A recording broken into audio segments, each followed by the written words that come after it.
నూలులో శతాబ్దాల గౌరవం, పట్టు పరంపరకు ప్రతీక, సంప్రదాయానికి శాశ్వత చిరునామా సఖీ. నమస్తే అమ్మా. నమస్తే తల్లి. మహాశివరాత్రి శుభాకాంక్షలమ్మా. మీకును చూసేటటువంటి ప్రేక్షకులందరికీ కూడా శుభాకాంక్షలు. సుమన్ టీవీ ప్రేక్షకులందరికీ మహాశివరాత్రి శుభాకాంక్షలు. శివరాత్రి వచ్చిందంటే మనం ఒక ఎపిసోడ్ లో చెప్పుకున్నాం, బాడీ, మైండ్, సోల్, ఇంటి ఆవరణని, వాతావరణాన్ని ఎలా మనం ప్రిపేర్ చేసుకోవాలి, ఎలా సిద్ధం చేసుకోవాలని. రోజు రానే వచ్చేసిందమ్మా. అవును. ఇక ఈ రోజుని ఎలా ఉపయోగించుకోవాలంటారు? పూర్తిగా శివుడు చైతన్య స్వరూపుడు. ఆ చైతన్యం అంటే మళ్ళీ అమ్మవారి దగ్గరికి వచ్చేటప్పటికల్లా అమ్మవారు చైతన్యం, అయ్యవారు జడం అని చెప్తారు. అట్లా సర్వవ్యాపి. ఆయన జడం ఎందుకంటే అంతట్లో వ్యాపించాడు గనక కదలడానికి చోటేది ఆయనకి. కిక్కిరిసిపోయి ఉంటే కదలలేడు కదా, మరి అలా కిక్కిరిసిపోయి ఉన్నాడు సృష్టి అంతా. అట్లా ఉన్నటువంటి ఆ చైతన్యం మనం కొంత గ్రహించటానికి మనం కొన్ని రకాల నియమాలు పాటించటం బాగుంటుంది అంటారు.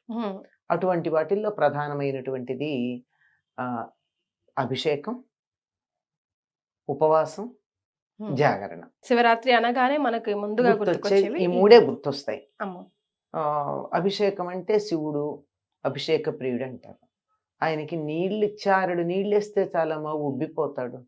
అంటే ఒక శనగ్గింజ నీళ్లలో వేస్తే ఉబ్బినట్టు ఆయన మీద ఇన్ని నీళ్లు వేయగానే ఉబ్బిపోతాడు. ఆ ఉబ్బులింగడని కూడా అంటారు. దీనికి ఒక కారణం కూడా చెప్తారు అనుకో, వినడానికి రీజనబుల్ గా అనిపిస్తుంది. సత్యమైనా కాకపోయినా ఆయన కంఠంలో విషం ఉంటుంది గనక ఎన్ని నీళ్లు పోసినా తాపం సరిపోతుంది అని. వాస్తవమైనా కాకపోయినా ఆయన అభిషేక ప్రియుడు. ఎందుకంటే అంతకన్నా ఇంకా ఆయన కోరుకునేది కూడా ఏమీ లేదు. అభిషేకం అంటే ఆ వేసేటటువంటి నీళ్లు మంత్రపూతంగా పోయడం. ఇక ఒంటికున్న మట్టి పోవడం కాక మనసుకున్న మట్టి పోయేట్టు మంత్రంతో చేసే స్నానం అభిషేకం. అటువంటి అభిషేకం ఆయనకి చేయిస్తారు. ఆ చేయడంలో నీళ్లతో చేయడం ప్రధానం.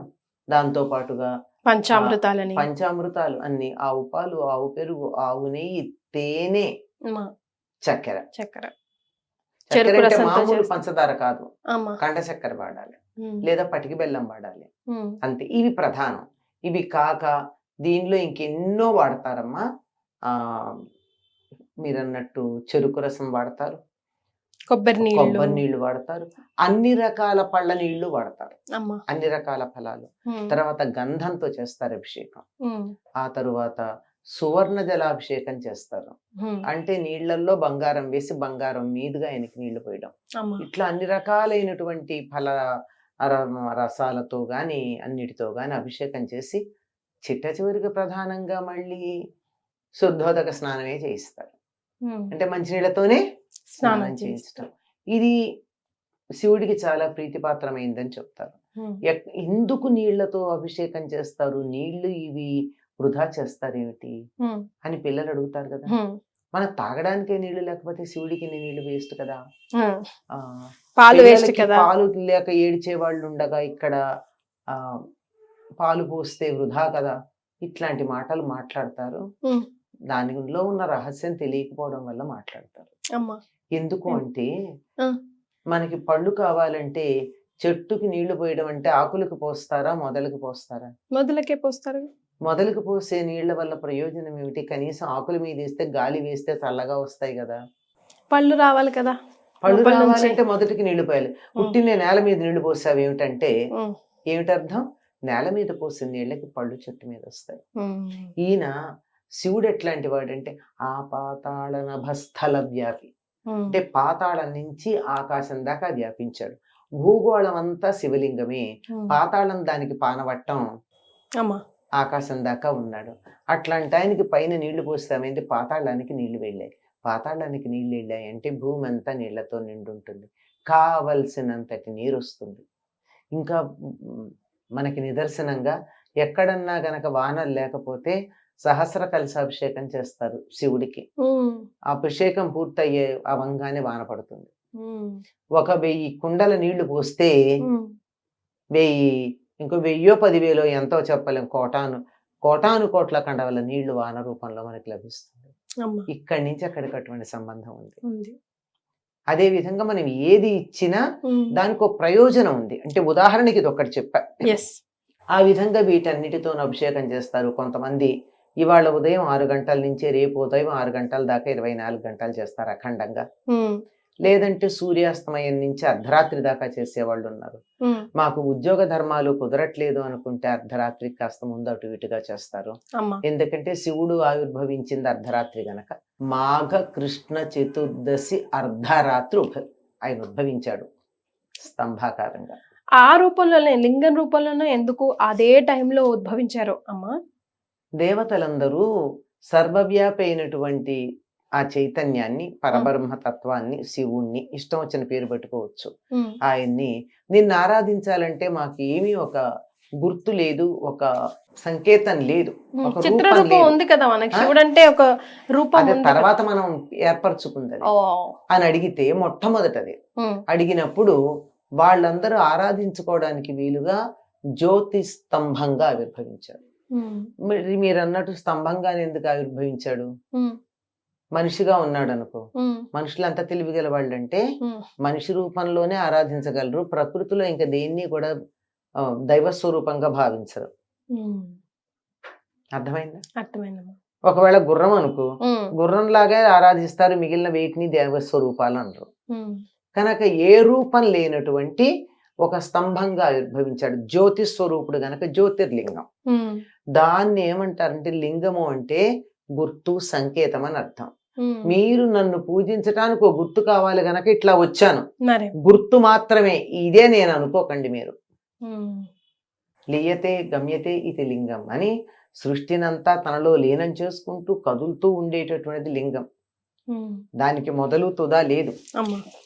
కనుక్కోలేకపోయారు కదా బ్రహ్మను విష్ణువు వెళ్ళి, మరి అటువంటిది అలా ఆవిర్భవించినటువంటి సమయంలో లింగోద్భవ సమయం అంటారు. ఆ సమయంలో అభిషేకం చేసేవాళ్ళు కొంతమంది ఉన్నారు. ఏదైనా ఇలా పగలంతా ఉపవాసం చేసి అభిషేకం చేస్తారు. ఉపవాసం అంటే అన్నం తినకుండా ఉండడం మాత్రమే కాదు. ఉప అంటే సమీపంలో వాసం ఉండడం, అంటే భగవంతుడికి దగ్గరగా ఉండడానికి, నిద్ర రాకుండా ఉండడానికి బరువుగా ఆహారం తీసుకోవద్దన్నారు. అంతేగాని అసలు కటికి ఉపవాసం ఉండి నీరసం వచ్చి పడిపోయి మర్నాడు అందరి చేత సేవలు చేయించుకోవడం అన్నది ఉపవాసం కాదు. అంతే కదా. భగవంతుడి దగ్గరే ఉండి మనసు అటు ఇటు వెళ్లకుండా, నిద్రకి జోగకుండా, అలా కూర్చుని కునికిపాట్లు పడకుండా ఎంతసేపు మన చైతన్యవంతంగా ఉంటామో అలా ఉండడానికి వీలుగా శరీరానికి బలం కలుగుతూ మనిషి మాత్రం నిద్రపోకుండా ఉండేటట్టు, పొట్ట మీద ఎక్కువ బరువు లేకుండా ఉండేట్టు చేయడం, అది ఉపవాసం. అలా చేసిన తర్వాత జాగరణ చేస్తారు చాలా మంది. జాగరణ అంటే రాత్రంతా మేలుకుని ఉండడం. కానీ చాలా మంది ఏం చేస్తారు, రాత్రంతా టీవీ చూస్తారు. పూర్వం 2 సినిమాలు 3 సినిమాలు వేసేవాళ్ళు, ఇప్పుడు అవసరం లేదుగా, టీవీలోనే వస్తుంది. అలా ఏదో అది శివ సంబంధం అయితే పర్వాలేదు కానీ ఏది పడితే అది చూస్తూ మేము జాగరణ చేసామంటే కాదు. జాగరణ అంటే మేలుకొని ఉండడం. మేలుకొని ఉండడం అంటే నిద్ర మానేసినంత మాత్రాన అది మేలుకొని ఉండడం కాదు, దట్ ఈస్ నైట్ అవుట్ అంతే. అంతే కదా. జాగరణ అంటే శివ చైతన్యమునందు మేలుకొని ఉండడం. ఎంతసేపు మీరు మేలుకొని ఉన్నారో అంతసేపు శివుణ్ణి తలుచుకుంటూ శివధ్యానం చేస్తూ ఉండడం. అట్లా గనక చేసినట్టయితే జన్మానికో శివరాత్రి చాలన్నారు. ఓ సామెత ఉంది కదా, జన్మానికో శివరాత్రి అని. అంటే ఇలా చేస్తే, ఇలా ఒక్క శివరాత్రి చెయ్యండి జన్మలు. చేయగలమా? 24 గంటలు శివుణ్ణి ధ్యానం చేస్తూ చాలు. చేయగలిగితే అభిషేకం చెయ్యండి, లేకపోతే పర్వాలా ఉపవాసం చేయొచ్చు కదా. ఉపవాసం అంటే శివుడి యందు మనసు నిమగ్నం చేయడం.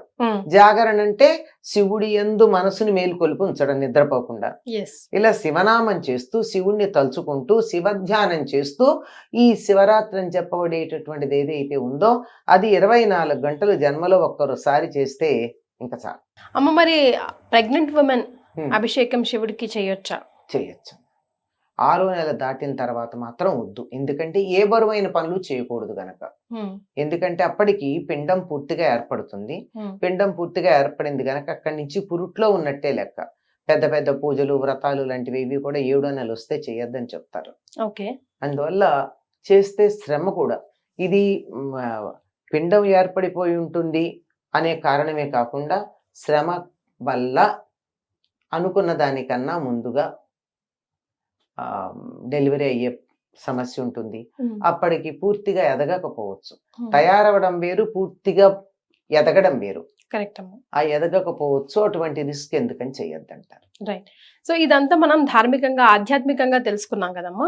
సైంటిఫిక్ పరంగా ఆ రోజు అసలు ఏం జరుగుతుంది, మనం ఎట్లా దాన్ని చూడాలి అంటారు శివరాత్రి రోజు ముఖ్యంగా? అంటే కాస్మిక్ ఎనర్జీ భూమికి దిగి వస్తుందమ్మా. భూమి మీద విస్తరించడానికి సిద్ధంగా ఉంటుంది, మనం రిసీవ్ చేసుకోవడానికి సిద్ధంగా ఉండాలంతే. ఓకే. ఇప్పుడు మాఘ కృష్ణ చతుర్దశి. కృష్ణ చతుర్దశి అంటే అమావాస్యకు ముందు వచ్చేటటువంటి చతుర్దశి. ఆనాడు వచ్చేటటువంటిది పూర్తిగా చంద్రకళలన్నీ ఉండవు, ఒక్కటి ఉండి లేనట్టుగా ఉంటుంది. అమావాస్య నాడు అది కూడా కనపడదు, ఉంటుంది కనపడదు, అంతే ఉంటుంది, కనపడదు. అది కూడా ఎప్పుడు సాదాఖ్య కళ అనబడేది ఒకటే ఉంటుంది, ఎప్పుడు ఉంటుంది అనమాట కనపడకుండా. తర్వాత ఉండేటటువంటిది ఒక్కటే, ఆ ఒక్క కళ ఉన్నటువంటి రోజు కనుక మనసు ఏమవుతుందంటే పూర్తిగా అటు ఇటు చెల్లా చెదరు కాకుండా ఉంటుంది. ఓకే. అమావాస్య ఫోకస్డ్ గా ఉంటుంది. అందుకే అమావాస్య నాడు పౌర్ణిమ నాడు మనసు చంచలంగా ఉన్న వాళ్ళల్లో కాస్త తేడాలు కనపడతాయి కదా. అమావాస్య నాడు మూడీగా ఉంటారు, మాట్లాడరు కొంతమంది, ఇదే ఈ మూడీ. పౌర్ణమి నాడు ఓవర్ యాక్టివ్ గా ఉంటారు. ఇలా మూడీగా ఉండేటటువంటి దానికి ముందు స్టేజ్ చతుర్దశి. అంటే దాని ప్రభావం ముందు తిథి మీద, తర్వాత తిథి మీద కూడా ఉంటాయి. ఎప్పుడు కూడా ఏ ఒక తిథి గురించి మనం చెప్పుకుంటే దాని ప్రభావం ముందు ఒక రోజు, తర్వాత ఒక రోజు ఉంటాయి. కనుక ఆ రోజు పూర్తిగా మనసు అన్నింటి మీద అటు ఇటు గంతులేస్తూ ఉండకుండా అలా కదలకుండా ఉండే అవకాశం ఉంది. అప్పుడు శివుణ్ణి ధ్యానం చేస్తే బాగుంటుంది. రైట్. శివరాత్రి రోజు అస్సలు ఏది చేయలేకపోయినా సరే ఇది మాత్రం అట్లీస్ట్ చేయండి, ఇది మాత్రం అస్సలు చేయకండి అనడానికి ఏమైనా గన్ షాట్స్ ఉన్నాయి? శివరాత్రి నాడు అందరూ రకరకాల పనుల్లో గనక ఉన్నట్టయితే శివ ధ్యానం మీకు ఎప్పుడు వీలైతే అప్పుడు చేయండి. ఓకే. ఎన్ని ఉద్యోగాల్లో ఉన్నా ఏం చేసినా సాయంకాలానికి ఇంటికి వస్తారు కదా, ప్రదోష వేళ అంటారు.